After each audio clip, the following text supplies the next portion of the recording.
السلام علیکم میرے پیارے لسنرز. آج جو ہم ناول سٹارٹ کرنے والے ہیں اس کا نام ہے ایک بار مسکرا دو، جو کہ تحریر ہے عائشہ ذوالفقار کی.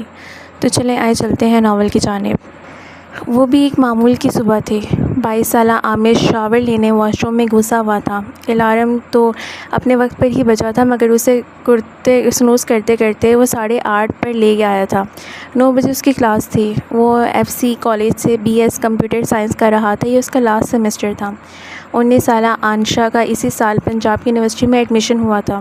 اس کی تو سچ درج ہی گھنٹوں لگ جاتے تھے. اس کی وین بھی بس آنے ہی والی تھی. اور 17 سالہ آئس اس سال سیکنڈ ایئر کے پیپرز دے رہا تھا. سب سے پہلے دو سیڑھیاں پلانگتا ہوا وہی نیچے اترا تھا. موم جلدی 10 منٹ رہ گئے ہیں بس، وہ کچن میں داخل ہوتے ہوئے زور سے بولا تھا. اس کے پیچھے ہی آنشا بھی اپنے کمرے سے نکل آئی تھی. موم میری وین آنے والی ہے، پلیز پہلے مجھے ناشتہ دے دیں. سعدیہ بچے سب سے پہلے میری چائے دے دو، میری آنکھیں بند ہو رہی ہیں. ثریا بیگم ٹی وی لانچ میں صوفے پر بیٹھی ہوئی تھیں. آنشا یہ پکڑو اپنا پراٹھا اور آملیٹ، اور چائے باہر ٹیبل پر ہے. آئس کیا لوگے؟ اس نے جلدی سے ثریا بیگم کا کپ بھرا تھا. ہاف فرائی ساتھ بریڈ باہر ہے، ہاف فرائی بس آیا، وہ بولی. آنشا کی وین آ چکی تھی. تبھی عامش بھاگتا ہوا نیچے اترا تھا. کیسی ہیں دادی؟ ان کے آگے سر جھکاتے ہوئے وہ جلدی سے ڈائننگ ٹیبل کی طرف آیا. اس کی کافی کا مگ ٹیبل پر پڑا بھاپ اڑا رہا تھا. ابھی وہ کرسی کھینچ کر بیٹھا ہی تھا جب وہ اس کے آگے براؤنی کا ایک ٹکڑا. کمال ہے بھائی کو تو ایک لمحے میں ناشتہ دے دیا، اور میں جو آدھے گھنٹے سے چیخ رہا ہوں وہ موم. آئس تڑپ کر اس کے پیچھے کچن میں آیا تھا. یہ لو، رونے مت لگ جایا کرو. سعدیہ نے ہنستے ہوئے اسے ہاف فرائی پکڑایا تھا. اپنے باپ کی بھی خبر لے لو، آج کل کہاں ہے وہ؟ ہمیں تو یہ بھی نہیں پتہ ہوتا کہ وہ دنیا کے کس کونے میں گیا ہوتا ہے. ثریا بیگم نے عامر سے کہا تھا. ڈیڈ آج کل نیو یارک میں ہیں دادی ماں. میں نے پرسوں ان سے بات ہوئی تھی. ماما کی طبیعت اب کافی بہتر ہوتی جا رہی ہے. وہ کافی کی گھونٹ بھرتے ہوئے کہتا چلا گیا. تبھی لینڈ لائن کی رنگ ہوئی تھی. آئس فون سننا پلیز. سعدیہ کے کہنے پر عامر اس سے پہلے فون اٹھا چکا تھا. ہیلو. دوسری جانب کی آواز سن کر اس کا چہرہ خوشی سے دمک اٹھا تھا. واقعی ماما کب تک؟ وہ پوچھ رہا تھا. سعدیہ بے تاثر چہرے کے ساتھ اپنی چائے نکال رہی تھی. اوکے ماما، ڈیڈ سے کہیں میں خود آؤں گا آپ کو لینے. کچھ دیر بعد اس نے ریسیور رکھ دیا تھا. گیس واٹ دادی، ماما نے آج خود کال کی ہے. وہ اب بالکل ٹھیک طرح بول رہی تھیں. انہوں نے کہا ہے کہ ڈیڈ انہیں نیکسٹ ویک پاکستان لے آئیں گے. وہ بے حد خوش تھا. ڈیڈ بھی آئیں گے؟ آنشا نے پوچھا. ہاں. وہ گاڑی کی چابیاں اٹھاتے ہوئے بولا تھا. ڈیڈ کے آتے ہی اپنی نئی گاڑی کا بندوبست کر لیں بھائی، یہ وہ مجھے دے کر گئے تھے. آئس کو بائک پر کالج آنا قطعی قابل قبول نہیں تھا. وہ تینوں بہن بھائی آگے پیچھے ہی باہر نکلے تھے. ایک ہفتہ بعد مرزا عارفین طاہر کی پاکستان لینڈنگ ہوئی تھی. وہ پاکستانی سفارت خانے سے منسلک تھا، سو زیادہ تر ملک سے باہر ہی رہتا تھا. 15 سال پہلے اس کا اور اس کی بیوی وردہ عارفین کا ایک انتہائی خطرناک ایکسیڈنٹ ہوا تھا، جس میں وہ تو بچ گیا لیکن وردہ کوما میں چلی گئی تھی. 15 سال وہ اسے لے کر ملک گھومتا رہا. جہاں سے بھی اس کی زندگی کی ذرا سے بھی امید نظر آتی اسے لے کر وہیں چلا جاتا. وردہ اور عارفین کی پسند کی شادی تھی، بلکہ یوں کہیں کہ محبت کی شادی تھی، اور عارفین طاہر نے ان 15 سالوں میں ثابت کر دیا کہ اس کی تمام تر محبتیں صرف اور صرف وردہ کے لیے تھیں. عامش اور آئس خود انہیں ایئرپورٹ لینے گئے تھے. وردہ ابھی تک پوری طرح ریکور نہیں ہوئی تھی. عارفین نے اس کے لیے ایک انتہائی آرام دہ ویل چیئر بنوائی تھی جس کے ذریعے وہ گاڑی تک پہنچی تھی. مما میں نے آپ کو بہت یاد کیا ہے، بہت زیادہ. عامش 7 سال کا تھا جب وردہ کا ایکسیڈنٹ ہوا تھا. وہ اس کا پہلا بیٹا تھا، انتہائی لاڈلا بیٹا. عارفین اور وردہ کی جان بستی تھی اس میں، اور وہ وردہ سے بہت زیادہ اٹیچ تھا. وردہ کی کمی سب سے زیادہ اسی نے محسوس کی تھی. آنشا اور آئس کافی چھوٹے تھے، سو وہ ذرا جلد سنبھل گئے تھے. میرا بچہ کتنا بڑا ہو گیا. وردہ کے آنسو نہیں تھم رہے تھے. او ہیرو چلو بس کرو اب. اتنا تو میں نے اپنی بیوی کو 15 سالوں میں نہیں رونے دیا جتنا تم نے 5 منٹ میں رلا دیا. عارفین نے اسے زبردستی وردہ سے الگ کیا تھا. یہ آئس ہے؟ اس نے ویڈیو کال پر تو اسے ہزاروں بار دیکھا تھا، لیکن اپنی آنکھوں سے آج 15 سال بعد دیکھ رہی تھی. جی. وہ کوشش کے باوجود اسے مما نہیں کہہ سکا تھا. وردہ نے اسے اپنے گلے سے لگا لیا. آنشا نہیں آئی؟ وہ گھر پر آپ کا انتظار کر رہی ہے، آئس نے کہا. چلیں مما اب گھر چلتے ہیں. عامش نے بہت محبت سے اس کا ماتھا چوما تھا. عارفین نے اسے سہارا دینا چاہا تو اس نے جلدی سے اس کا بازو پرے کر دیا. 15 سال رہ لیے نا آپ ان کے ساتھ، بس بہت ہے، اب دور رہیں میری مام سے۔ وہ حد سے زیادہ پوزیسو ہو رہا تھا۔ وردہ بھی مسکرانے لگی۔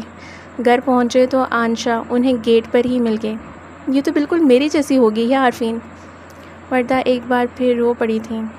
ثریا بیگم نے تادیر انہیں اپنے سینے سے لگائے رکھا۔ ان کی بھی آنکھیں نم ہو گئی تھیں۔ عامش انہیں خود اندر لے آیا۔ ماما، میں نے خود آپ کا کمرہ سیٹ کروایا ہے۔ مجھے یاد تھا کہ آپ کو سفید رنگ بہت پسند ہے، سو میں نے فرنیچر بھی چینج کروا دیا۔ عامش کی خوشی کی کوئی انتہا نہیں تھی۔ سعدیہ کہاں ہے؟ اس نے کچھ دیر بعد پوچھا تھا۔ موم کچن میں ہے۔ عامش بھائی نے آپ کی فیوریٹ ڈشز کی ایک نہ ختم ہونے والی لسٹ بنا کر دی ہے انہیں۔ وہ بیچاری تو اب ایک ہفتہ کچن میں ہی رہیں گی۔ آنشا نے ہنستے ہوئے کہا۔ جاؤ اسے بلا کر لاؤ، وردہ نے کہا۔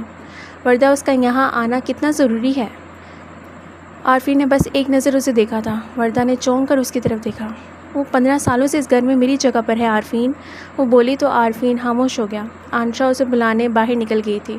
وہ واقعی کچن میں تھی۔ آنشا کے زور اصرار کے باوجود اس نے اسے میں آتی ہوں کہہ کر ٹال دیا۔ تقریباً 20-25 منٹ بعد وہ وردہ کے کمرے کی طرف آئی تھی۔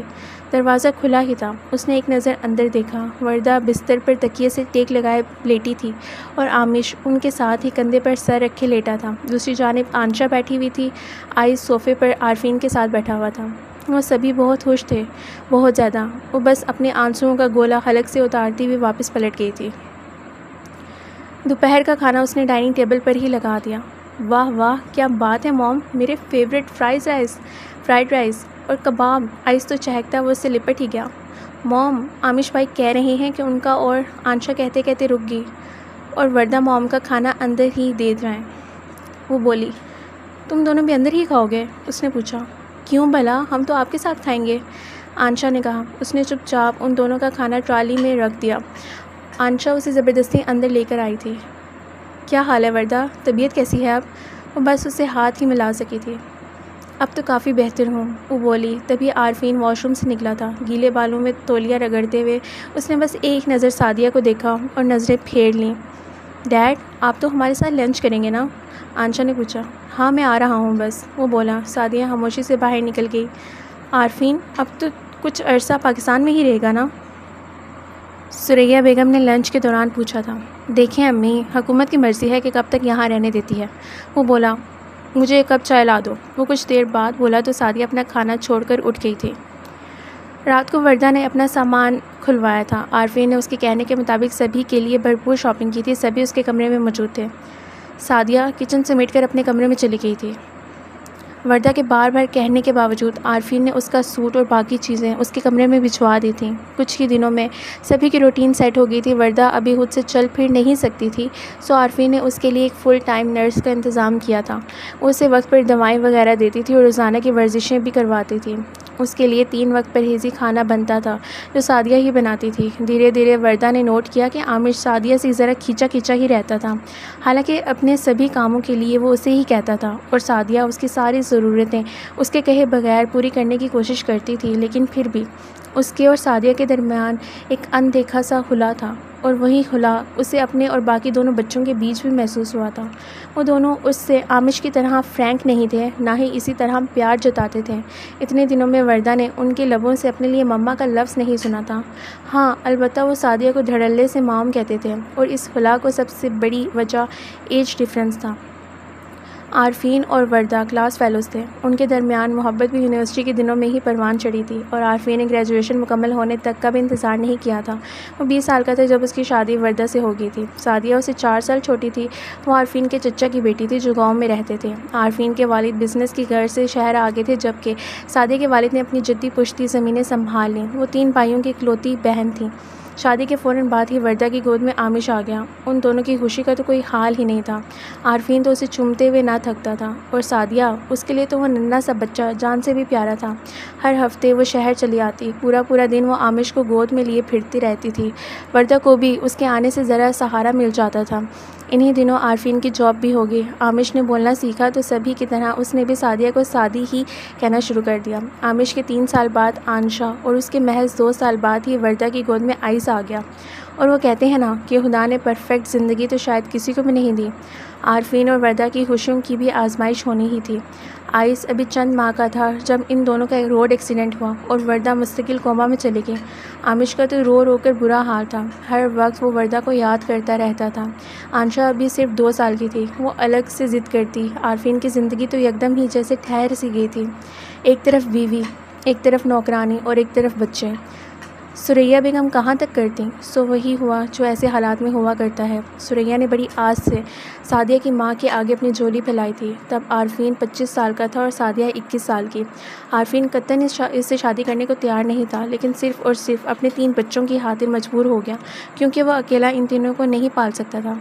وہ کافی دیر سے اپنی وردہ بستر پر لیٹی مسلسل اس کی کوششوں کو دیکھ رہی تھی اور ساتھ ہی اس کے ماتھے پر پڑتے بلوں کو، جن میں اضافہ ہی ہوتا جا رہا تھا۔ آنشا! آخر کار وہ پھٹ ہی پڑا۔ جی ڈیڈ! وہ بھاگی آئی۔ میرے آفس کا سارا سامان کہاں ہے؟ مجھے کیا پتہ ڈیڈ، موم کو پتہ ہوگا، بلاؤ اسے۔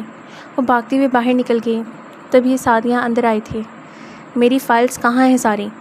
وہ اس پر برس بھی پڑا۔ وہ آپ کے اوپر والے کمرے میں ہیں، وہ بولی، لے کر آؤ۔ ساری؟ اس کا پوچھنا ہی جرم ہو گیا۔ تم سے جتنا کہا ہے اتنا کرو، سمجھی؟ اسے خواہ ہی غصہ آ رہا تھا۔ وردہ کی بھی بس ہوگی۔ عارفین، کیا مسئلہ ہے تمہارے ساتھ؟ عامش نے میری وجہ سے کمرہ نیچے سیٹ کروایا ہے، ظاہر ہے اب وہ تمہاری فائلیں تو نیچے لانے سے رہا، جاؤ اوپر جا کر دیکھ لو، وہ بولی۔ عارفین سعدیہ کو گھورتے ہوئے باہر نکل گیا۔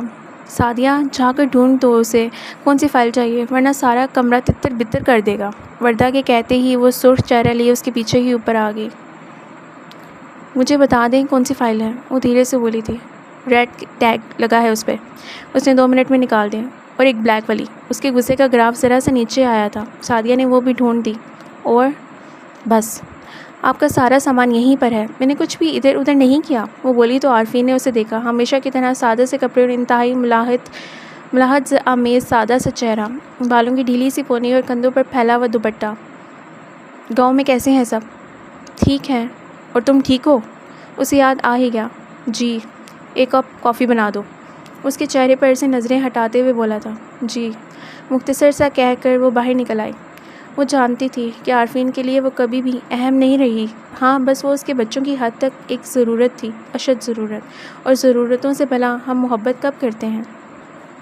پچھلے 15 سالوں سے وہ اس کی بیوی بن کر اس کے گھر رہ رہی تھی، لیکن صرف اس کا گھر اور اس کے بچے سنبھالنے کے لیے۔ عارفین طاہر کو وردہ کے ہوتے ہوئے اس کی کوئی ضرورت نہیں تھی۔ وہ اس دن وردہ کے لیے ناشتہ لے کر آئی تھی، نرس ابھی تک نہیں آئی تھی، سو اس نے وردہ کا ہاتھ منہ دھلوا کر اسے ٹیک لگا کر بٹھا دیا۔ اور کسی کی چیز کی ضرورت ہے تو بتا دیں۔ نہیں سعدی، بیٹھو تم، وہ بولی۔ سعدیہ سامنے پڑے صوفے پر بیٹھ گئی۔ ایک بات پوچھوں تم سے؟ جی، بالکل بھی برا مت منانا میری بات کا۔ نہیں، آپ پوچھیں۔ تمہارے اور عارفین کے نکاح کو 15 سال ہو گئے ہیں، تو تم نے کوئی چیک اپ وغیرہ نہیں کروایا اپنا؟ میرا مطلب ہے کہ ابھی تک تمہارا کوئی بیبی وغیرہ نہیں ہوا نا؟ وردہ نے کہہ ہی دیا۔ چیک اپ کروانے کی نوبت ہی نہیں آئی، وہ پھیکا سا بولی۔ کیوں؟ ویسے ہی، نارمل ہی ہے سب، وہ ہچکچا گئی۔ نارمل ہے تو اب تک گود خالی کیوں ہے تمہاری؟ وہ بولی۔ سعدیہ خاموش رہ گئی۔ سعدیہ، کیا بات ہے، کوئی میڈیکل ایشو ہے کیا؟ نہیں تو، اس کی آنکھیں جھلملانے لگیں۔ تو پھر؟ وہ عارفین نے ابھی تک اس طرح چھوا تک نہیں ہے مجھے، وہ بولی اور آنسو اندر ہی اتار لیے۔ وہ ششدر سے اسے دیکھتی رہ گئی۔ 15 سالوں میں ایک بار بھی نہیں؟ وہ حیران تھی۔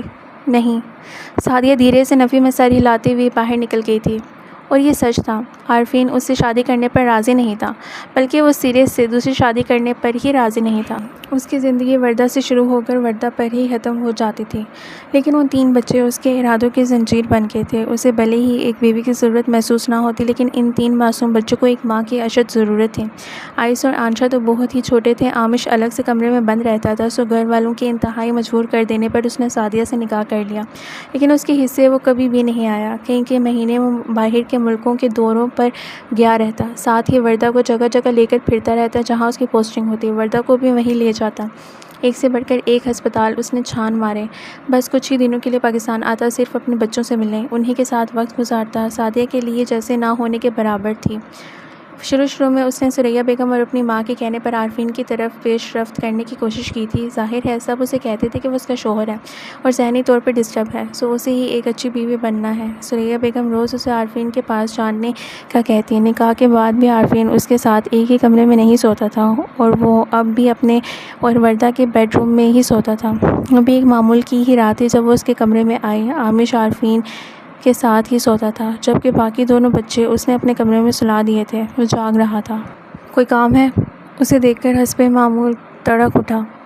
نہیں، وہ تائیں امی کہہ رہی تھی کہ آپ کی طبیعت ٹھیک نہیں ہے تمہیں۔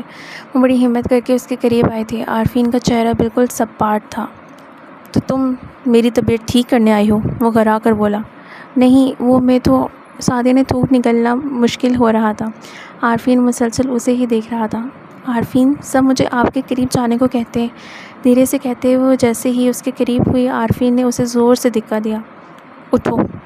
اسے بازو سے پکڑتے ہوئے وہ اپنے کمرے کے دروازے تک لایا اور باہر دھکا دے دیا۔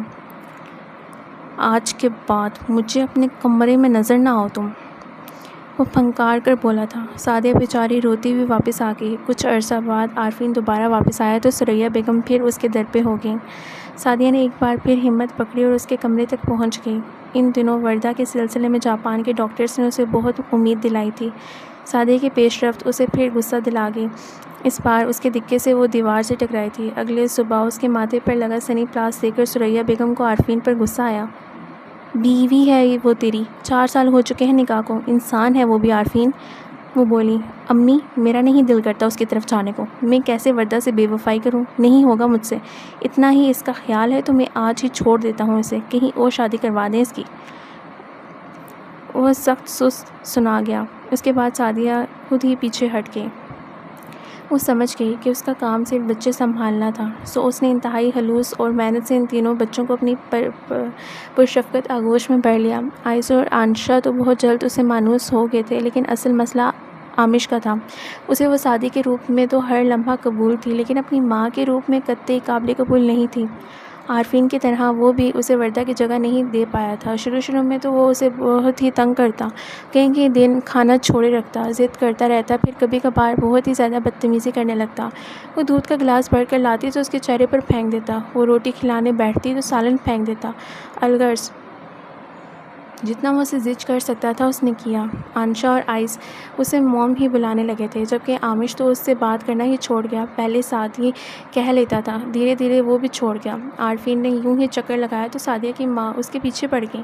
سعدیہ نے ان کے بار بار پوچھنے سے تنگ آ کر کہہ دیا کہ عارفین نے اس کا حق ادا کر دیا ہے، سو وہ اب اولاد کے لیے اس کے پیچھے پڑ گئی تھیں۔ چچی جان کیوں بار بار ہسپتال جانے کا کہہ رہی ہیں؟ اس رات اس کی پیشی ہوگی۔ وہ مجھ سے بار بار بچے کا پوچھتی ہیں۔ سعدیہ بے حد ڈر رہی تھی۔ تم نے کیا بتایا ہے انہیں؟ اسے غصہ آیا۔ عارفین، وہ بار بار مجھے آپ کے پاس جانے کا کہتی ہیں، میں کیا کروں؟ مجبور ہو کر میں نے کہہ دیا کہ آپ نے میرا حق ادا کر دیا ہے۔ وہ کہہ ہی گئی۔ بے وقوف، اب وہ میرے پیچھے پڑ جائیں گی۔ وہ برس پڑا۔ میں کیا کروں؟ سعدیہ کے آنسو نکل آئے۔ تم سے نکاح کر کے سب سے بڑی غلطی کی ہے میں نے اپنی زندگی کی۔ بچوں کا مسئلہ نہ ہوتا تو کبھی تم سے شادی نہیں کرتا۔ میری ایک بات کان کھول کر سن لو، میں ساری عمر وردہ کے ساتھ وفا نبھاؤں گا، سمجھی؟ بھلے ہی طلاق لے کر دوسری شادی کرنی ہے تو کر لو۔ اسے بازو سے جھنجھوڑ گیا۔ کچھ دنوں بعد وہ واپس چلا گیا۔ سعدیہ کے بڑے بھائی کی شادی ہوئی تو وہ سب گاؤں کی طرف چلے گئے۔ سعدیہ کی ماں اس کے گلے لگ کر پھوٹ پھوٹ کر رو پڑی۔ امی، کیا ہوا؟ وہ سمجھ نہیں پا رہی تھی۔ سعدی، میری اکلوتی بچی، اور تیری کیسے نصیب؟ وہ روئے جا رہی تھی۔ عارفین نے جب مجھے بتایا کہ تو کبھی ماں نہیں بن سکتی تو میرا تو کلیجہ چھننی ہو گیا۔ ہائے میری بچی، وہ اسے جامد کر گئی تھی۔ وہ جاتے جاتے سارا ملبہ اس کے کندھوں پر دھر گیا تھا۔ عارفین، وہ بیوی ہے تمہاری۔ وردہ تو اس کے آتے ہی پھٹ پڑی تھی۔ وردہ، میں صرف تم سے محبت کرتا ہوں اور بس، بات ختم۔ وہ بولا۔ نہیں عارفین، ایسے کیسے بات ختم؟ وہ ایک عورت ہے، 15 سال سے وہ تمہاری بیوی ہے، تمہارے بچوں کو پال رہی ہے، اور تم نے 15 سال سے ایک بار بھی اس کا حق ادا۔ وردہ پلیز یار، مجھے اسے دیکھ کر ہی غصہ آ جاتا ہے، چڑ سی ہو گئی ہے مجھے اس سے۔ گھر والوں نے زبردستی تھوپ دیا تھا اسے میرے سر پر، میں اسے شادی کرنا ہی نہیں چاہتا تھا۔ عارفین کہتا چلا گیا۔ تو کیوں کی پھر اسے شادی؟ وردہ چیخ پڑی۔ بچوں کی وجہ سے، وہ بولا۔ عارفین، اگر تمہیں صرف اپنے بچے پالنے کے لیے ایک آیا کی ہی ضرورت تھی تو اس بیچارے کی زندگی برباد کیوں کی؟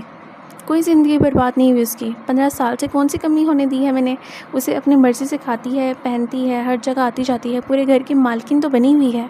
وہ اس وقت ایک ٹپیکل مرد بن گیا تھا. افسوس ہے تم پر عارفین، بے حد افسوس. وہ بولی.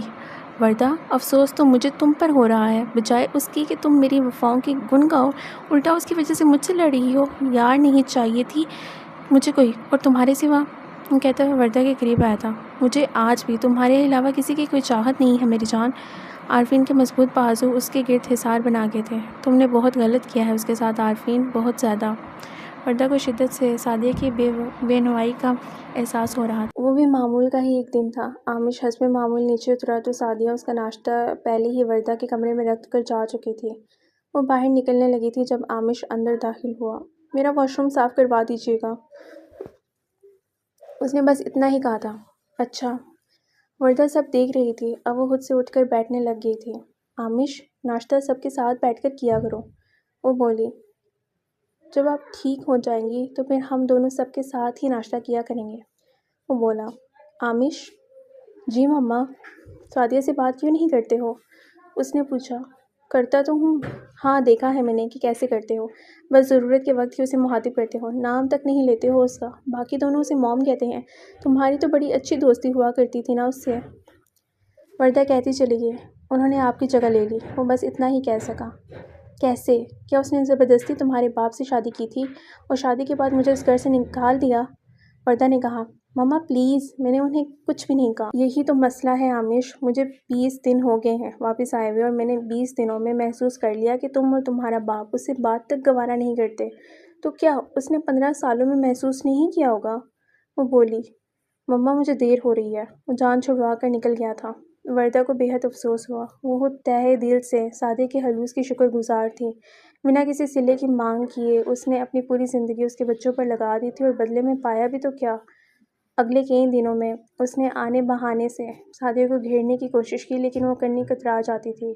عارفین کی دنیا اب بھی وردہ اور تینوں بچوں کے گرد ہی گھوم رہی تھی. سعدیہ اس کی دنیا میں کہیں بھی نہیں تھی. وہ بس اس کے گھر اور گھر والوں کے لیے کیئر ٹیکر کی طرح تھی. سب کی ضرورتوں کا خیال رکھنا، سب کے کپڑے استری کرنا، سب کی پسند کے کھانے بنانا. عارفین کے گھر آتے ہی وہ منزل سے غائب ہو جاتی تھی. ثریا بیگم کی تمام تر خدمت وہی کرتی تھی. وردہ کو صرف ایک سکون تھا کہ عائشہ اور آئس کم سے کم اسے ماں ضرور مانتے تھے. وہ دونوں اسی کے ساتھ لنچ ڈنر کرتے تھے. باہر کہیں جانا ہوتا تو سعدیہ کے بغیر وہ ایک قدم بھی نہیں اٹھاتے تھے. کچھ دن گزرے تو ایسے ہی اس نے باتوں ہی باتوں میں ثریا بیگم سے پوچھ لیا. آنٹی، عارفین اور سعدیہ میں کوئی ناچاکی چل رہی ہے کیا؟ کیوں؟ میں نے نوٹ کیا ہے کہ دونوں آپس میں بات چیت نہیں کرتے. وہ بولی. بس بیٹا، عارفین راضی نہیں تھا سعدیہ سے شادی کرنے پر، لیکن بچے چھوٹے تھے. ہم سب نے اس پر دباؤ ڈال کر اس کا اور سعدیہ کا نکاح کروا دیا. شروع میں تو وہ سعدیہ کو دیکھ کر ہی بپھر جایا کرتا تھا. پھر میں نے ہی سعدیہ کو کہا کہ وہ شوہر ہے تیرا بیٹے، وہ نہیں بڑھتا تو اس کی طرف بڑھا. اور شاید سعدیہ نے اس کی طرف پیش رفت کی بھی تھی، لیکن انہوں نے کندھے اچکا دیے. لیکن کیا آنٹی؟ پہلے پہل عارفین نے اسے دھتکار دیا اور پھر اس کا رویہ سرد دیکھ کر سعدیہ پیچھے ہٹ گئی. اور پھر جب عارفین کو اس کی بے اولادی کا علم ہوا تو شاید اس کا بالکل ہی دل اچاٹ ہو گیا. مجھے تو کبھی کبھی سعدیہ بیچاری پر بہت ترس آتا ہے، لیکن پھر سوچتی ہوں کہ اچھا ہی ہوا جو اس کی شادی عارفین سے ہو گئی. کسی اور سے ہو جاتی تو اب تک طلاق کا دبا لگوا کر گھر بیٹھ جاتی. ان کی باتیں سن کر ششدر سی تھی. بے اولادی؟ ہاں وردہ، سعدیہ کبھی ماں نہیں بن سکتی. وہ بولی. تبھی سعدیہ انہیں چائے دینے آئی تھی. اس نے بھی ثریا کی آخری بات سن لی تھی. بس ایک نظر اس نے وردہ کو دیکھا تھا. مجھے اپنی رپورٹس دکھاؤ. وہ سعدیہ کے سر ہو گئی تھی. مجھے نہیں پتا کہاں ہیں، عارفین کے پاس ہی ہوں گی. وہ بولی. سعدیہ، مجھے سچ بتانا، تمہارا کوئی چیک اپ ہوا ہے؟ اس پر چڑھ دوڑی تھی. وردہ پلیز. سعدیہ رونے والی ہو گئی. رپورٹس دکھاؤ. نہیں ہے کوئی رپورٹس. امی ان سے بار بار بچے کا پوچھتی تھیں، سو انہوں نے امی کو یہ کہہ کر ٹال دیا کہ میں کبھی ماں نہیں بن سکتی. وہ رو پڑی. عارفین نے؟ وہ بے یقین تھی. وہ مجھ سے شادی نہیں کرنا چاہتے تھے، بس اپنے بچوں کی وجہ سے مجبور ہو گئے. سعدیہ نے کہا. لیکن یہ زیادتی ہے. وردہ پلیز، جیسے چل رہا ہے ویسے چلنے دیں. سعدیہ، میں بھی ایک عورت ہوں. مجھے تمہیں دیکھ کر گلٹ فیل ہوتا ہے کہ عارفین نے زیادتی کی ہے تمہارے ساتھ. وہ بولی. 15 سال گزر گئے ہیں، اگلے 15 سال بھی گزر جائیں گے. جب مجھے کوئی اعتراض نہیں تو آپ بھی چپ کر جائیں. میری کل متاع 15 سال پہلے بھی وہ 3 بچے ہی تھے اور آج بھی وہی ہیں. 15 سال سے سب یہی جانتے ہیں کہ میں کبھی ماں نہیں بن سکتی، تو پلیز اس جھوٹ کو سچ بنا رہنے دیں۔ وہ کہتی چلی گئی، تم نے اس پر الزام لگایا؟ وردہ اس سے بہت ہی لڑی تھی۔ عامش بھی وہیں تھا۔ عامش، بیٹے اپنے کمرے میں جاؤ۔ عارفین کو اچھا نہیں لگا۔ بیٹھا رہنے دو اسے یہیں، اسے بھی پتہ چلنے دو کہ سعدیہ نے اس کی ماں کے کس کس حق پر ڈاکہ ڈالا ہے۔ وہ بولی، وردہ پلیز یار، اب تم اس کی خاطر مجھ سے لڑو گی؟ عارفین، اس لڑکی نے اپنی ساری جوانی پھونک دی تمہارے بچوں کی خاطر، اور تم نے بدلے میں اسے کیا دیا؟ تمہارا بیٹا کہتا ہے کہ اس نے اس گھر میں آ کر میری جگہ لی ہے۔ بتاؤ اسے کہ تم نے تو اس سے آج تک ایک محبت بھری نظر سے بھی نہیں نوازا۔ وہ بولی، وردہ فطرتاً بہت اچھی اور نیک لڑکی تھی، حالانکہ جب اسے پتہ چلا تھا کہ عارفین اور سعدیہ کا نکاح ہو گیا ہے تو اسے کافی دکھ ہوا تھا، لیکن وہ جانتی تھی کہ عارفین نے یہ نکاح صرف اپنے بچوں کی خاطر کیا ہوگا، اور پھر وہ سعدیہ کی فطرت سے بھی واقف تھی، وردہ کی بہت عزت کرتی تھی۔ وہ مطمئن تھی کہ سعدیہ کے ہوتے کم سے کم اس کے بچے سمجھ جائیں گے، اور ایسا ہی ہوا تھا۔ اس کے تینوں بچوں کی تربیت میں سعدیہ نے کوئی کمی نہیں رہنے دی تھی، انہیں حد سے زیادہ اعتماد دیا، انہیں مضبوط بنایا۔ وردہ، بس تمہارے باپ نے 15 سالوں سے میرا حق اسے نہیں دیا عامش، الٹا پورے خاندان میں اس نے بدنام کر دیا کہ وہ کبھی ماں نہیں بن سکتی۔ وردہ کو بے پناہ دکھ تھا۔ عامش حیرانے سے باپ کو دیکھ رہا تھا۔ آئس اور عائشہ دروازے سے باہر کھڑے سب سن رہے تھے۔ وردہ کی آوازیں سعدیہ کے کمرے تک جا رہی تھیں۔ وہ خاموش سی اپنے کمرے کے دروازے میں کھڑی تھی۔ وردہ، آج اس کمرے میں آخری بار سعدیہ کا ذکر ہوا ہے، اب دوبارہ نہیں ہوگا۔ عارفین کا لہجہ شاید پہلی بار وردہ کے ساتھ سخت ہوا تھا۔ ٹھیک ہے، تو پھر طلاق دے دو اسے، نہ وہ اس گھر میں ہوگی اور نہ ہی اس کا ذکر ہوگا۔ وردہ نے فیصلہ کن لہجے میں کہا تھا۔ سعدیہ یکدم ہی اپنے کمرے سے نکل آئی، رنگت پیلی پڑتی جا رہی تھی۔ یہ آپ کیا کہہ رہی ہیں مما؟ عامش بھی چپ نہ رہ سکا۔ ٹھیک ہی تو کہہ رہی ہوں، تمہارے باپ کو صرف تم لوگوں کو پالنے کے لیے اس کی ضرورت تھی، وہ پوری ہوگی نا، تو بس پھر اب آزاد کر دو اسے، اس کے ماں باپ اس کی دوسری شادی کر دیں گے، یہاں رہ کر کیا کرے گی وہ؟ وردہ چیخ پڑی تھی۔ سعدیہ ایک دم دروازہ کھول کر اندر داخل ہوئی۔ عائش اور عائشہ بھی سہم زدہ سے کھڑے تھے۔ وردہ، سبھی نے اس کی طرف دیکھا تھا۔ میری زندگی کے جتنے سال باقی رہ گئے تھے وہ مجھے اس گھر کے ایک کونے میں بیٹھ کر گزار لینے دیں پلیز۔ کوئی حق نہیں چاہیے مجھے، کسی صلے کی تمنا نہیں ہے، پلیز جیسے چلتا آ رہا ہے ویسے ہی چلنے دیں، میری وجہ سے آپ دونوں مت لڑا کریں۔ وہ انگلیاں مروڑتی ہوئی کہتی چلی گئی تھی۔ وہ بھی معمول کا ایک ہی دن تھا۔ وردہ کو واپس آئے 4 ماہ ہو چلے تھے۔ اس شام بھی عارفین اسے لان میں لے آیا تھا۔ وہ اب تھوڑا تھوڑا چلنے لگی تھی۔ عارفین اسے سہارا دے کر چلانے کی کوششوں میں تھا۔ وہ بار بار لڑکھڑا جاتی تھی اور وہ اسے بار بار تھام لیتا تھا۔ کچھ فاصلے پر عامش اور آئس ریکٹ کھیل رہے تھے۔ پاس ہی عائشہ بیٹھی ہوئی تھی۔ تا دیر وہ لاؤنج کی گلاس وال سے انہیں دیکھتی رہی۔ وردہ کے واپس آنے کے بعد اسے اپنا آپ زیادہ بے مول لگنے لگا تھا۔ اس رات کے بعد سے وردہ اور عارفین کی مزید کوئی جھڑپ نہیں ہوئی تھی، اور اس رات کے بعد بھی وہ وردہ کو عارفین نے ہی بنایا تھا۔ اس سے بھلا وردہ کی ناراضگی کہاں برداشت ہوتی تھی۔ کچھ دنوں بعد عارفین نے اس کی صحت یابی کی خوشی میں گھر پر ایک ڈنر رکھا۔ سارے قریبی رشتہ دار اور دوستوں کو مدعو کیا گیا تھا۔ وردہ اب اپنے پیروں پر کھڑی ہونے لگی تھی۔ عارفین نے بہت محبت سے اپنا ایک بازو اس کے کندھے کے گرد لپیٹا ہوا تھا۔ وردہ کے بار بار اس رات پر بھی سعدیہ نے کوئی میک اپ نہیں کروایا تھا، ہمیشہ کی طرح سادہ سے کپڑے اور صاف شفاف چہرہ۔ رات تقریباً 1 بجے وردہ کو یوں ہی اپنے حصار میں لیے کمرے تک آیا تھا۔ عارفین، میں بہت تھک گئی ہوں۔ وہ یکدم ہی بستر پر گر گئی۔ عارفین بہت محبت سے اس کے پیروں کو جوتوں کی قید سے آزاد کرتے ہوئے اس کے برابر میں لیٹا تھا، پھر دھیرے دھیرے اس کے کندھے اور بازو دبانے لگا۔ وردہ کو اپنے رگ و پے میں سکون اترتا محسوس ہو رہا تھا۔ بہت کمی محسوس ہوتی تھی مجھے تمہاری، ذرا سوچو میں نے 15 سالوں کی ایک ایک رات کیسی کاٹی ہوگی تمہارے بنا۔ وہ دھیرے دھیرے اس کا پورا وجود اپنی پرمحبت آغوش میں بھر گیا تھا۔ وردہ نے اپنا آپ پوری طرح اسے سونپ دیا تھا۔ تم سے کچھ مانگوں عارفین، دو گے؟ وہ اس کی حدت سے پگھلتے ہوئے بولی تھی۔ مانگو میری جان۔ عارفین کی بے تابیاں عروج پر تھیں۔ سعدیہ کو اس کا حق دے دو عارفین، اس کے کانوں میں سرگوشیاں کرتی چلی گئی تھی۔ عارفین پلیز، وہ بیوی ہے تمہاری جائز اور شرعی بیوی، 15 سال سے وہ تمہارے نکاح میں ہے عارفین، اس کا حق ادا کرنے پر پوچھ ہوگی تم سے۔ وردہ اسے اٹھتے بیٹھتے ڈرا رہی تھی۔ وردہ، یار میں 39 کا ہو گیا ہوں، اب اس کی طرف پیش رفت کرتا اچھا لگوں گا بھلا؟ وہ بولا، میری طرف بھی کرتے ہو نا، تب اچھے لگتے ہو تم۔ نہیں اچھا لگتا؟ عارفین مسکراتا ہوا اس پر جھک گیا۔ عارفین وہ ایک عورت ہے، ایک جیتی جاگتی انسان، اس کی ایموشنز نہیں ہیں کیا؟ وردہ کو اس لمحے صرف اور صرف سعدیہ کے لیے ترس محسوس ہو رہا تھا، اور پھر آنے بہانے سے وہ عارفین پر زور ڈالنے لگی تھی۔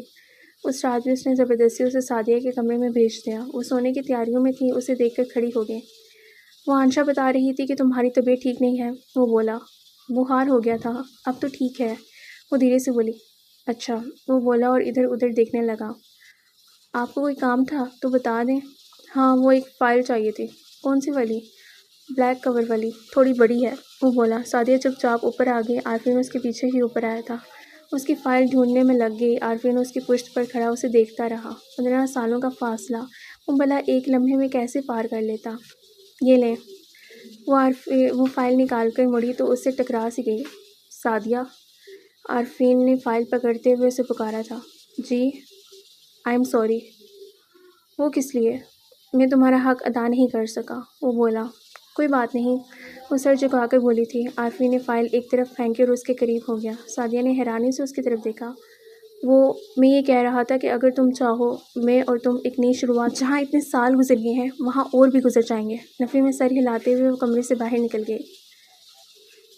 صفا چٹ انکار کر دیا اس نے۔ اتنی شرمندگی ہوئی مجھے کہ حد نہیں، میں نے کہا تھا نا کہ 15 سال گزر گئے ہیں، اب بلا منہ اٹھا کر اس پر حق جتاتا ہوا اچھا لگتا ہوں میں؟ وہ وردہ پر چڑھ دوڑا تھا۔ وہ بس چپ چاپ سنتی رہی۔ پہلی بار تھا اس لیے ہچکچا گئی ہے وہ۔ محبت سے اس کے قریب جانے کی کوشش کرو گی تو مان جائے گی، وہ بولی۔ لیکن یہ صرف وردہ کی خام خیالی ہی تھی۔ عارفین نے اس کے بعد 2-3 بار سعدیہ کی طرف پیش رفت کرنے کی کوشش کی، لیکن اس نے انکار کر دیا۔ اس رات بھی وہ عارفین کا حصار توڑ کر باہر نکل گئی تھی۔ اسے یوں دھتکارے جانے پر غصہ آیا تھا۔ بات سنو میری، اسے کلائی سے کھینچ کر اس نے اپنی گرفت میں لیا تھا۔ سمجھتی کیا ہو تم خود کو، کہ تم کوئی حور پڑی ہو جو میں اب تمہاری طرف مائل ہو رہا ہوں؟ نہیں، بالکل نہیں۔ وردہ نے کہا کہ میں نے تمہارا حق ادا نہ کر کے زیادتی کی ہے تمہارے ساتھ، سو اب مجھے۔ سعدیہ نے اس کی بات کاٹ دی۔ تو آپ کو وردہ نے میرے پاس بھیجا ہے، وہ بولی۔ عارفین ٹھٹک سا گیا۔ شاید اسے وردہ کا نام نہیں لینا چاہیے تھا۔ نہیں، اس نے تو بس مجھے یہ کہا کہ مجھے تمہارا حق ادا کرنا چاہیے۔ وہ حجل سا ہو گیا۔ یعنی اگر وہ نہ کہتی تو آپ اب بھی نہیں آتے نا، ہے نا؟ اس کی آنکھیں جھلملا گئیں۔ سعدیہ پلیز، وہ ذرا سے نرم پڑا تھا۔ عارفین، وردہ کی قسم کھا کر کہیں کہ آپ میرے پاس اپنی مرضی سے آئے ہیں، اس کے کہنے پر نہیں، وہ بولی تو آنسو نکل آئے۔ عارفین بس سر جھکا گیا تھا۔ اس نے دھیرے سے خود کو اس کی گرفت سے چھڑوا لیا۔ کیا بس اتنی سی اوقات ہے میری عارفین کہ اس نے کہا تو آپ آ گئے، اور اگر وہ نہ کہتی تو آپ کبھی بھی نہیں آتے؟ کیا واقعی میری ذات میں آپ کو 15 سال میں کوئی اچھائی نظر نہیں آئی؟ وہ آنسوؤں سے رو رہی تھی۔ اگر میں نے 15 سال آپ کی قربت کے بنا گزار لی عارفین، تو میں اگلے 15 بھی گزار لوں گی، اور خدا کی قسم آگے آنے والے 15 سال میرے لیے زیادہ آسان ہوں گے۔ اگر میں نے اپنی جوانی اپنے شوہر کے بغیر گزاری تو بڑھاپا گزارنا تو زیادہ آسان ہے نا عارفین؟ سو پلیز وردہ سے کہیں کہ بس کریں، مجھے آپ سے کوئی حق نہیں چاہیے۔ وہ اپنے آنسو صاف کرتی ہوئی کمرے سے باہر نکل گئی۔ سعدیہ، وہ شوہر ہے تمہارا، پورا حق ہے تمہارا اس پہ۔ اگر وہ تمہاری طرف پیش رفت کر رہا ہے تو انکار کیسا؟ وردہ نے کچھ دنوں بعد سعدیہ کو گھیر لیا تھا۔ میرا دل نہیں کرتا اب، وہ بولی۔ سعدیہ یار، ابھی صرف 35 سال کی ہو تم، اس عمر میں تو لڑکیوں کی شادیاں ہوا کرتی ہیں، وہ بولی۔ وردہ، اس بات کو یہیں پلیز ختم کر دیں، روز روز میرا تماشا نہ بنوائیں، مجھے نہیں لینا عارفین سے کوئی بھی حق، پلیز۔ اس نے بڑی سختی سے وردہ کو منع کر دیا تھا، اور اس معاملے کی خبر گھر کے تقریباً سبھی افراد کو تھی۔ عامش پاس آؤٹ کرنے والا تھا۔ عائشہ اور آئس دونوں سمجھدار تھے۔ ثریا بیگم بھی سب جانتی تھیں کہ کیا چل رہا تھا۔ اس دن بھی عائشہ اور آئس دونوں نے سعدیہ کو کچن میں گھیر لیا۔ موم، آپ کو پتہ ہے فلم سٹارز اور سیلیبریٹیز کی تو 40 سال کی عمر میں شادیاں ہوتی ہیں، پھر وہ مائیں بنتی ہیں۔ آپ تو صرف ابھی 35 سال کی ہیں اور لگتی بھی نہیں ہیں۔ وہ ان کی بات کا مطلب سمجھ رہی تھی، لیکن خاموش تھی۔ ڈیڈ اور آپ ایک ساتھ اتنے اچھے لگتے ہیں، اور پھر آپ کا نہیں دل کرتا کہ آپ کا بھی کوئی بیبی ہو؟ عائشہ نے اٹکتے ہوئے کہا تھا۔ تم دونوں کو وردہ نے کہا ہے مجھے یہ سب کہنے کے لیے؟ نہیں تو بالکل بھی نہیں۔ تو پھر میری ایک بات کان کھول کر سن لو، آج کے بعد مجھ سے جس مرضی ٹاپک پر جو مرضی بات کرو، لیکن یہ بات نہیں ہوگی، وہ بولی۔ لیکن موم کہتے ہو نا تم دونوں مجھے، تو پھر مجھے بھلا کسی اور بچے کی کیا ضرورت؟ وہ بولی۔ تو آپ کے ساری عمر ایسے ہی بس اپنے کمرے میں تنہا گزار دیں گی؟ آئس نے پوچھا تھا۔ ہاں، کیونکہ یہ میری چوائس ہے، وہ مسکراتے ہوئے بولی تھی۔ کچھ دنوں بعد وردہ ثریا بیگم کے پاس چلی آئی۔ آنٹی عارفین سے کہیں کہ سعدیہ کا حق ادا کرے، ابھی بھی وقت ہے، ابھی بھی بہت کچھ ہو سکتا ہے۔ وہ 15 سال سے عارفین کے نام پر بیٹھی ہے، بھلا اس کا کیا قصور ہے؟ اور ثریا بیگم کو تو عارفین پر ویسے ہی بہت غصہ تھا۔ جب سے انہیں پتہ چلا تھا کہ عارفین نے سعدیہ کی کبھی ماں نہ بننے والا جھوٹ بولا تھا، تب سے وہ اس سے ناراض تھی۔ وردہ سچ بتاؤ، مجھے تو عارفین پر غصہ ہی بہت ہے، وہ بولیں۔ اسے سمجھائیں آنٹی، ماضی میں سعدیہ نے بھی تو اس کی طرف پیش رفت کی تھی نا، اب اگر وہ کر لے گا تو کیا ہو جائے گا؟ وردہ نے انہیں اپنے ساتھ ملا لیا تھا۔ لڑکے، تو نے اپنا دماغ ٹھکانے لگانا ہے یا میں لگاؤں؟ وہ تو اس پر برس پڑی تھی۔ امی میں کیا کروں؟ وہ نہیں مانتی۔ ہاں، تم ماضی میں بڑا اچھا سلوک کیا ہے نا تو نے اس کے ساتھ، جو اب وہ آسانی سے مان جائے گی۔ کیسے دکے دیتا تھا تو اسے، کبھی تھپڑ مار دیتا، کبھی ماتھا پھاڑ دیتا۔ تو اب کیا کروں؟ معافی مانگوں اس سے؟ وہ تڑک گیا۔ ہاں تو اور کیا، مانگ اس سے معافی اور قریب جاؤ اس سے۔ عارفین، اگر اس کے ماں باپ کو پتہ چل گیا کہ تو نے 15 سال سے اسے یوں ہی رکھا ہوا ہے تو میں کیا منہ دکھاؤں گی انہیں؟ ثریا بیگم نے اسے اچھا ہی کھڑکا تھا۔ عارفین ہر طرف کی سن کر ویسے بھی چڑ گیا تھا، سب اسے ہی مجرم گردان رہے تھے۔ وردہ تو اسے دیکھتے ہی منہ پھیر لیتی تھی، عائشہ اور آئس بھی کھنچے کھنچے سے رہتے تھے۔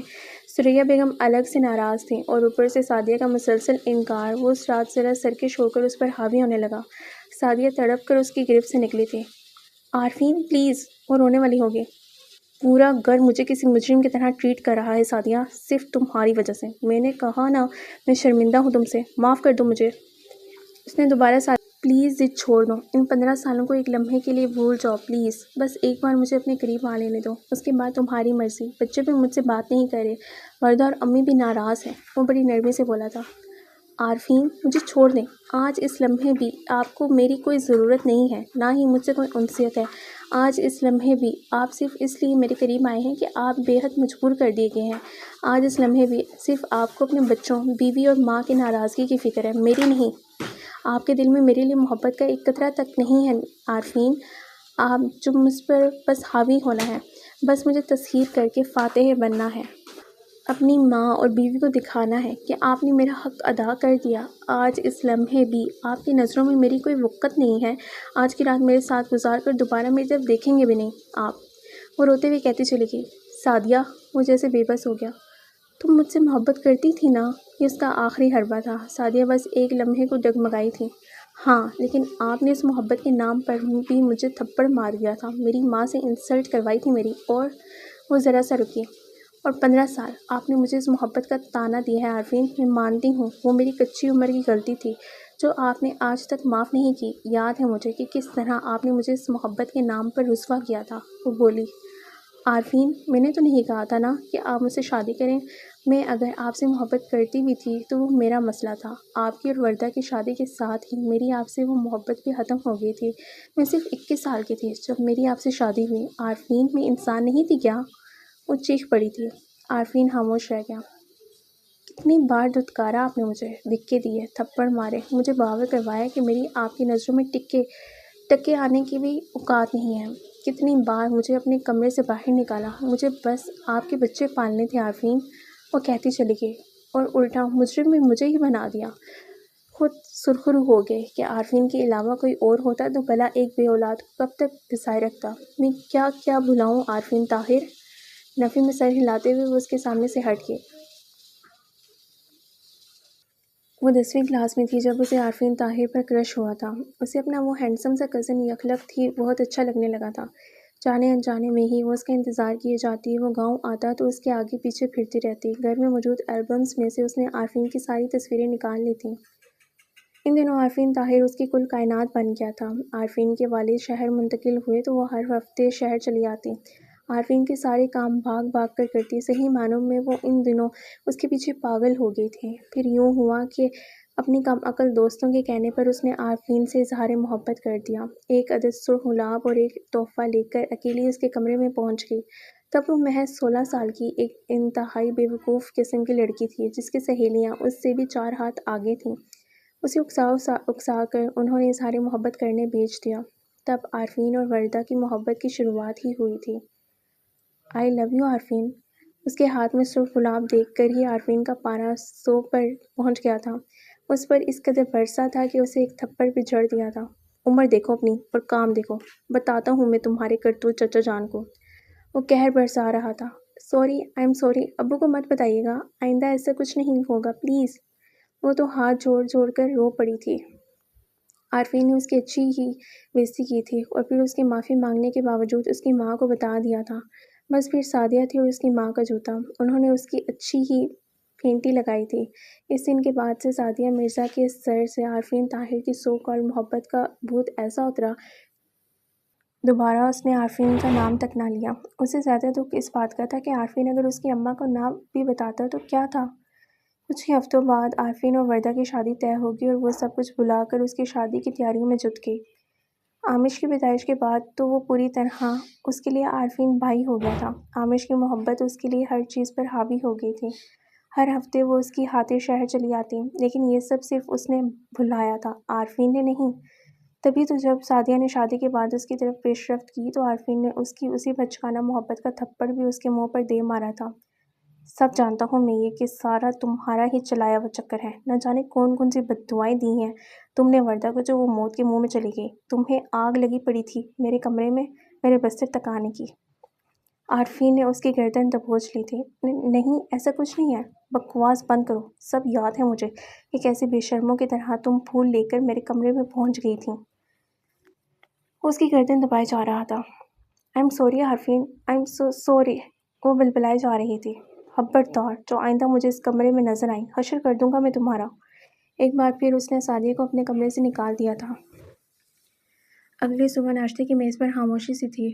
سعدیہ حسب معمول کچن میں تھی، عامش وردہ کو بھی باہر لے آیا تھا، وہ سب کے آگے باری باری ان کا ناشتہ رکھ رہی تھی۔ عارفین اپنی کرسی پر خاموش بیٹھا تھا۔ تائی امی، سعدیہ کی آواز نے اس خاموشی کو توڑا۔ ہاں بیٹے۔ تائی امی، میں نے کبھی آپ سے کچھ نہیں مانگا، کبھی کسی چیز کے لیے ضد نہیں کی، ہمیشہ آپ کی ہر بات پر سر جھکایا ہے، لیکن پلیز مجھے بار بار مجبور مت کریں تائی امی، مجھے عارفین سے کوئی حق نہیں چاہیے، پلیز۔ وہ روتے ہوئے بولی تھی۔ وردہ، آپ سے بھی میری منت ہے کہ میرا جتنا تماشا بننا تھا وہ بن چکا، پلیز اب اور مت بنائیں، مجھے کسی سے کوئی گلہ نہیں ہے، نہ آپ سے نہ عارفین سے، خدا کے لیے مجھ پر طرز کھانا بند کر دیں۔ وہ وردہ کی طرف مڑی تھی۔ جب مجھے ہی زندگی پر کوئی اعتراض نہیں ہے تو میرا نہیں خیال کہ کسی اور کو بھی ہونا چاہیے۔ جہاں اتنے سال گزر گئے وہاں باقی بھی گزر جائیں گے۔ میں آج ابھی اپنا ہر حق عارفین کو معاف کرتی ہوں۔ وہ کہتے کہتے رکی تھی۔ عارفین نے سرخ آنکھوں سے اس کی طرف دیکھا۔ مجھے آپ کے ساتھ کی اب نہ تو کوئی طلب ہے اور شاید نہ ہی کوئی ضرورت، وہ کہہ گئی تھی۔ عارفین کو اچھا نہیں لگا تھا۔ اچھا تو اب واقعی تمہیں میری کوئی ضرورت نہیں ہے؟ اسے غصہ آ گیا۔ نہیں تو پھر اس گھر میں رہ کر کیا کرو گی؟ میں نے 15 سال پہلے اپنی جس ضرورت کی خاطر تم سے شادی کی تھی وہ تو کب کی پوری ہو چکی، میرے بچے اپنے قدموں پر کھڑے ہو چکے ہیں، میری بیوی صحت یاب ہو کر واپس آ چکی ہے۔ آج اگر تمہیں میری کوئی ضرورت نہیں ہے تو مجھے بھی تمہاری کوئی ضرورت نہیں ہے سعدیہ مرزا۔ وہ کھڑا ہو گیا۔ اور اگر تمہیں عارفین طاہر کے ساتھ کی بھی کوئی ضرورت نہیں تو یقیناً اس کے نام کی بھی کوئی ضرورت نہیں ہوگی۔ اس گھر میں جو تمہارا کام تھا وہ پورا ہو گیا، میں، میری بیوی اور میرے بچے، ہماری فیملی میں تم کہیں پر بھی نہیں ہو، تو پھر بھلا تم اس گھر میں بھی کیوں کھڑی ہو؟ اس کے سامنے آیا تھا۔ عارفین، وردہ نے بولنا چاہا لیکن اس نے اشارے سے اسے چپ کروا دیا۔ صرف ایک نکاح کا رشتہ ہی بچا ہے نا ہمارے بیچ، تو اسے توڑ دینا بھی کیا مشکل ہے؟ جب میرا تم پر اور تمہارا مجھ پر کوئی حق ہی نہیں ہے تو بھلا میرے شوہر اور تمہاری بیوی کہلائے جانے کا کیا جواز ہے بھلا؟ وہ بولا۔ کیا چاہتے ہیں آپ؟ اس نے پوچھ ہی لیا۔ مجھے تم پر اپنا ہر حق جتانا ہے۔ میں نے ہمیشہ آپ کے ہر فیصلے کے آگے سر جھکایا ہے، لیکن اس بار نہیں۔ آپ زبردستی کرنا چاہیں تو آپ کو اختیار ہے، لیکن میں اپنی مرضی سے اپنا آپ کو سونپوں گی نہیں۔ وہ مضبوطی سے بولی تھی۔ تو پھر نکل جاؤ میرے گھر سے، میں چھوڑ دوں گا تمہیں۔ اس کے کہتے ہی سب کی آنکھیں پھٹ گئیں۔ ڈیڈ، وہ ہماری موم ہے۔ تمہاری ماں وہ ہے جس نے تمہیں جنم دیا ہے، یہ صرف تمہارے باپ کی دوسری بیوی ہے جو آج کے بعد نہیں رہے گی۔ عارفین پتھر ہو گیا تھا۔ جاؤ، اس گھر کو تمہاری مزید کوئی ضرورت نہیں ہے، وہ بولا۔ سعدیہ نے ایک شکوہ گناہ نظر اس پر ڈالی تھی۔ وہ ہر طرح سے ایک مرد بن کر جینا چاہتا تھا، کبھی اس پر 15 سال حق جتا کر اور کبھی اس پر زبردستی کا حق جتا کر۔ عارفین، میرے بچے ہیں یہاں، اس کے دل پر ہاتھ پڑا تھا۔ وہ تمہارے بچے نہیں ہیں۔ ڈیڈ، موم نے 15 سال ہمیں پالا ہے، آئس زور سے بولا۔ Shut up! عارفین شاید پہلی بار اس پر اتنی زور سے دھاڑا تھا۔ اس نے دھیرے سے اپنے آنسو خشک کرتے ہوئے اس نے اپنا دوپٹہ سر پر اوڑھا تھا۔ موم! آنشا اور آئس تڑپ گئے۔ عامر خاموش بیٹھا تھا۔ سعدیہ رکو! وردہ نے کھڑا ہونا چاہا لیکن عارفین نے اسے روک دیا۔ جانے دو اسے۔ سعدیہ نے باہر کی جانب قدم بڑھائے تھے۔ میری ایک بات یاد رکھنا سعدیہ کہ تم انہی قدموں پر پلٹ کر دوبارہ اس گھر میں آؤ گی اور اپنی مرضی سے اپنا آپ میرے حوالے کرو گی۔ باڑ میں گئے تمہارے سو کالڈ 15 سال۔ تمہاری وجہ سے میں اپنے بچوں کی نظروں میں گر گیا ہوں، ایک مجرم بن گیا ہوں، طلاق تو مر کر بھی نہیں دوں گا تمہیں۔ عارفین بس ایک شوہر اپنی بیوی پر حق ہی تو جمانا چاہ رہا تھا، لیکن بات اس لیے بڑھ گئی تھی کیونکہ اب بات ایک شوہر کی انا پر آ گئی تھی۔ 15 سال پہلے اگر عارفین طاہر نے اسے دھتکار دیا تو شاید وہ حق بجانب تھا، کیونکہ اس کے پاس سعدیہ کے قریب نہ آنے کی بے شمار وجوہات تھیں۔ وہ وردہ سے بہت محبت کرتا تھا، انہوں نے 5 سال اکٹھے گزارے تھے، اسے اپنی بیوی سے وفا نبھانی تھی۔ اس کی جان سے پیاری بیوی کوما میں تھی، اسے صرف اور صرف اسے وقت دینا تھا۔ وہ ایک سفارتکار تھا، اس کا کام ہی ملک سے باہر رہنا تھا۔ اس کے بچے بھی چھوٹے تھے، وہ سعدیہ کے قریب نہ بھی گیا تو کیا تھا؟ اور سب سے بڑی بات کہ وہ ذہنی طور پر ڈسٹرب تھا۔ لیکن اب اسے اپنے قریب آنے کی اجازت نہ دینے کے لیے سعدیہ کے پاس بھلا کیا جواز تھا؟ صرف یہ کہ 15 سال گزر چکے تھے اور دنیا کی نظروں میں یہ جواز کچھ بھی نہیں تھا۔ سعدیہ اسی دن اپنے میکے آ گئی تھی اور اس کی سب سے بڑی غلطی کہ اس نے آتے ہی اپنی ماں کو سب کچھ نہیں بتایا۔ اسے لگا کہ عارفین کو اپنے دھتکارے جانے کا وقتی غصہ ہے جو شاید اتر جائے، وہ کچھ ہی دنوں میں ملک سے باہر چلا جائے گا اور اسے دوبارہ واپس بلا لے گا، لیکن ایسا نہیں تھا۔ اس بار ایک بیوی نے ایک شوہر کو ہی نہیں، ایک عورت نے ایک مرد کو ٹھکرا دیا تھا۔ اگلے ہی دن وہ گاؤں پہنچ گیا۔ سعدیہ کی طبیعت ٹھیک نہیں تھی، وہ اپنے کمرے میں ہی رہی۔ اسے تب پتہ چلا جب وہ پروین رات کو اس کے کمرے میں آئیں۔ یہ کون سا نیا تماشا رچانے لگی ہے اب تو سعدیہ؟ وہ کافی غصے میں تھی۔ کون سا تماشا؟ گھر چھوڑ کر کیوں آئی ہے؟ امی، عارفین نے نکالا ہے مجھے، وہ بولی۔ اسے شدید بخار ہو رہا تھا۔ سعدیہ، اگر وہ اب تیری طرف مائل ہونا چاہتا بھی ہے تو حرج ہی کیا ہے اس میں؟ وہ بولی۔ عارفین آیا تھا؟ ہاں، اور سب کچھ بتا کر گیا ہے مجھے کہ کیسے تو نے شادی کے بعد بھی اسے اس کا حق نہیں دیا۔ تجھے اس پر تب کا غصہ تھا جب اس نے تیری بے حیائی کی شکایت لگائی تھی مجھے، اور تیری اس ہٹ درمی کی وجہ سے اسے مجھ سے جھوٹ بولنا پڑا۔ وہ پروین کی باتیں سن کر دنگ رہ گئے۔ امی، ایسا کچھ نہیں ہے، پھر کیوں اسے دھتکار رہی ہے؟ وہ چیخیں۔ امی، اسے 15 سال بعد یاد آیا میری طرف آنا، اسے رونا آ گیا۔ دیکھ سعدیہ، وہ ابھی صرف مجھ سے بات کر کے گیا ہے۔ اس نے صاف کہا ہے کہ سعدیہ پر زور زبردستی کی گئی ہے، تبھی تو اسے اس کا حق جتانے نہیں دیتی۔ چل، اگر شادی کے شروع دنوں میں وہ تیری طرف نہیں آیا تو کیا ہوا؟ اس کا صدمہ بھی تو دیکھ کہ کتنا بڑا تھا، وہ بولی۔ امی، وہ سارا الزام میرے سر دھر گیا ہے۔ بات صرف اتنی سی ہے کہ جب 15 سال اس نے مجھ پر حق نہیں جتایا تو اب کیا آفت آ گئی ہے؟ وہ چیخ پڑی تھی۔ بکواس بند کر لے، اگر تیرے ابو اور بھائیوں کو پتہ چل گیا تو تیری خیر نہیں۔ عارفین نے کبھی کوئی کمی ہونے دی ہے تجھے جو تو ایسے کر رہی ہے؟ پروین بس اپنی ہی کہے جا رہی تھی۔ اس نے اپنا سر پکڑ لیا۔ عارفین نے بالکل ہی انسانیت کھو دی تھی، وہ بس کسی بھی طرح اسے اپنے سامنے جھکانے کے در پہ تھا۔ کچھ ہی دنوں بعد سریا اور وہ خود آئیں۔ پروین تو وردہ کو اپنی دہلیز پر دیکھ کر ہی سب کچھ بھول گئی تھی۔ آنٹی، مجھے دل سے افسوس ہے کہ سعدیہ کے لیے اس کے ساتھ بہت زیادتی کی ہے عارفین نے، لیکن ابھی عمر ہی کیا ہے اس کی؟ آنٹی، میرے خیال سے اسے ایک نئی شروعات کر لینی چاہیے، وردہ نے کہا۔ پروین، میں نے سعدیہ کو ہمیشہ اپنی بیٹی سمجھا ہے، لیکن اس بار وہ فضول ضد کیے دے رہی ہے۔ عارفین شرمندہ ہے اور ازالہ کرنا چاہتا ہے تو سعدیہ کو بھی چاہیے کہ سب کچھ بھول جائے۔ سریا بیگم بھی وردہ کی ہمنوا تھیں۔ اس رات پروین پھر سے سعدیہ پر برس پڑی۔ چل اٹھ، میں عمر سے کہتی ہوں تجھے واپس چھوڑ کر آئے۔ وہ بہت غصے میں تھی۔ امی، مجھے نہیں جانا واپس، اس نے نکالا ہے مجھے گھر سے۔ بکواس بند کر سعدیہ، بس اس کے تھپڑ لگنے کی کسر رہ گئی تھی۔ عارفین نے بس 1-2 ہفتے ہی اس کا انتظار کیا اور پھر اس کے میکے پہنچ گیا۔ سعدیہ کے ابو گھر پر ہی تھے۔ انکل، میں سعدیہ کو لینے آیا ہوں۔ اس بار اس نے ایک اور پتا کھیلا تھا۔ انہوں نے سعدیہ کو بلوا لیا۔ ابو، مجھے ابھی نہیں جانا۔ کیوں سعدیہ؟ اس نے عارفین کی طرف دیکھا۔ ابو، میری طبیعت ٹھیک نہیں ہے تو کچھ دنوں بعد۔ عارفین نے اس کی بات کاٹ دی۔ انکل، یہ مجھ سے لڑ کر یہاں آئی ہے۔ وہ انہیں سارا جھوٹ سچ سناتا چلا گیا۔ ابو، ایسا نہیں ہے، میں نے بس یہ کہا کہ اب مجھے عارفین سے کوئی حق نہیں لینا، وہ بولی۔ انکل، اگر یہ الگ ہونا چاہتی ہے تو اس سے پوچھ لیں، میں اسے طلاق دینے کو تیار ہوں، وہ بولا۔ خدا نہ کرے عارفین بیٹے، طلاق کیوں لے گی بھلا یہ؟ پروین تڑپ گئی۔ سعدیہ، اپنا سامان لے کر آؤ، اس کے ابو نے تحکمانہ لہجے میں کہا تھا۔ ابو پلیز آپ میری بات بھی تو سمجھیں۔ وہ بے بسی سے رو پڑی۔ کیا سمجھوں میں؟ تم دونوں میاں بیوی کے آپس کے معاملات اب یوں سرے عام سنوں گا میں؟ کس نے پیش رفت کی اور کس نے دھتکار دیا؟ کون حق جتاتا ہے اور کون نہیں؟ کون کس کی طرف مائل ہوتا ہے اور کون پیچھے ہٹ جاتا ہے؟ یہ کوئی سمجھنے والی باتیں ہیں سعدیہ؟ وہ بولے۔ ابو میں بس یہ کہہ رہی ہوں کہ جب 15 سال حق نہیں جتایا تو اب بھی مت جتائیں۔ وہ بولی۔ اور اگر جتا لے گا تو پھر کیا ہو جائے گا؟ پروین کو غصہ آ گیا۔ آنٹی احمد سے کہیے گا 1-2 دن بعد اسے چھوڑ جائے۔ وہ ایک فاتحانہ سی نگاہ اس پر ڈالتا ہوا واپس آ گیا۔ اگلے 2 دن اس کے لیے کسی قیامت سے کم نہیں تھے۔ ہر کسی کی نظروں میں وہ گرتی جا رہی تھی۔ اس کے ماں باپ کے نزدیک تو سرے سے اس کی ضد ہی فضول تھی۔ عارفین کی باتیں سن کر پروین یہ ماننے کو تیار ہی نہیں تھی کہ اس نے 15 سالوں میں ایک بار بھی سعدیہ کی طرف قدم نہیں بڑھائے ہوں گے۔ انہیں یاد تھا جب سعدیہ نے کچی عمر میں اس سے محبت کرنے کی غلطی کی تھی اور وہ یہ سمجھ رہی تھیں کہ سعدیہ شاید اس وجہ سے عارفین سے کترا رہی تھی، اور اگر سعدیہ کی باتیں درست بھی تھیں تب بھی وہ اس کے ساتھ نہیں تھیں۔ اگر اس کا شوہر 15 سال بعد اس کی طرف مائل ہو رہا تھا تو اسے دھتکارنے کا اسے کوئی حق نہیں تھا۔ وردہ خود چل کر ان کی دہلیز تک آئی تھی۔ بھلا کون عورت اپنی سوکن کے لیے اتنا کچھ کرتی ہے؟ وہ خوشی سے اپنا شوہر اس کے ساتھ بانٹنے کے لیے تیار تھی، خود آگے بڑھ کر اسے اس کا حق دلوا رہی تھی، تو پھر بھلا سعدیہ کو کیا تکلیف تھی؟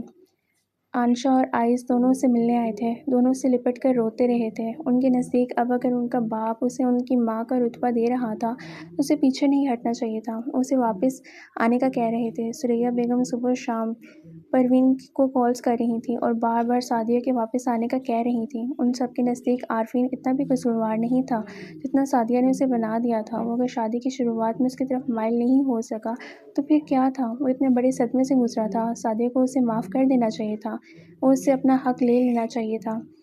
اس رات اسے شدید بخار ہو گیا تھا، سوچ سوچ کر اس کی نسیں پھٹتی جا رہی تھیں۔ اس کے ابو نے فیصلہ سنا دیا تھا اور کل وہ واپس جا رہی تھی، انہی قدموں جن قدموں سے وہ یہاں آئی تھی، اور ظاہر ہے اس کے جاتے ہی عارفین نے سب سے پہلے اس سے اپنا حق وصولنا تھا۔